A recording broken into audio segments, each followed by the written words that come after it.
Back in spring 2020, high school coaches around the state had to make a tough decision, and that was to cancel their spring season because of the pandemic.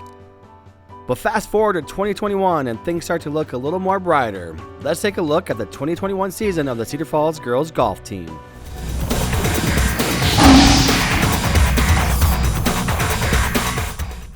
But gosh, it was touch and go for a while. Would we have a season, would we not?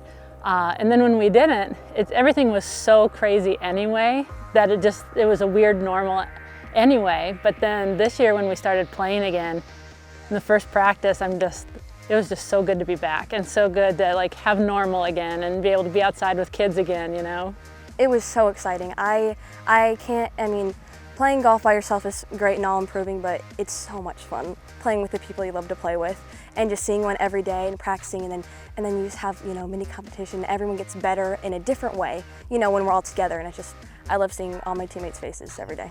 With not having a season in 2020, Coach Youngkent had to start fresh with her sophomore and freshman classes.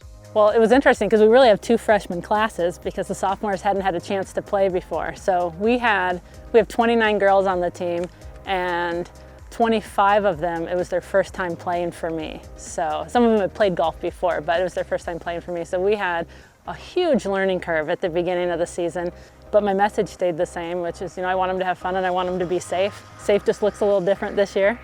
But they're doing really well. They bought into the system. They had no other system to go with. So, with all those new ones, they bought into the system really quick, and they're working really, really hard. It's kind of crazy going from an underclassman, and now the next season I have an upperclassman. My main goal this year, honestly, was just to make sure I was a good leader. I want to make sure that the girls felt welcomed and they know that they had a place to go if they had any questions or felt uncomfortable.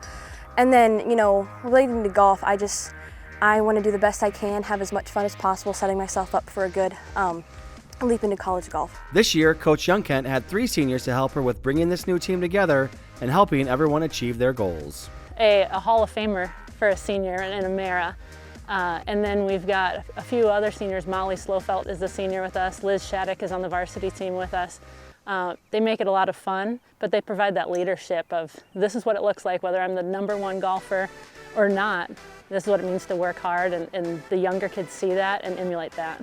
I'm just really excited I got the opportunity to be a senior leader. I think that I feel like I work really hard with getting to know the girls and opening up the shed during the winters, and I'm really proud of what we've been able to put together, and I hope that the upperclassmen can look back and say that they enjoyed the season. Hopefully I was a little bit incorporated with that. The Tigers finished the season strong with the 4th place finish at state, and Amara Lytle finished 6th place in the individual category at state. Also, Coach Megan Youngkent received the Golden Plaque Award for being a distinguished golfing coach. These type of accomplishments are achieved through Coach Youngkent's yearly expectations. It's the same every year. I say play your best. I have a hat that says that they make fun of me, but if they play their best, everything else will happen. If they stay dedicated to practice, oftentimes I'm the first one to leave practice. It's a public golf course, and I'll come back out with my family at 7 and I'll tell some kids to go home. It's time to go home. But they're ready to work, and they've always been. That's stereotypical of the Cedar Falls Tigers. They're always ready to work. So we're just having a great time seeing what we can get done this year.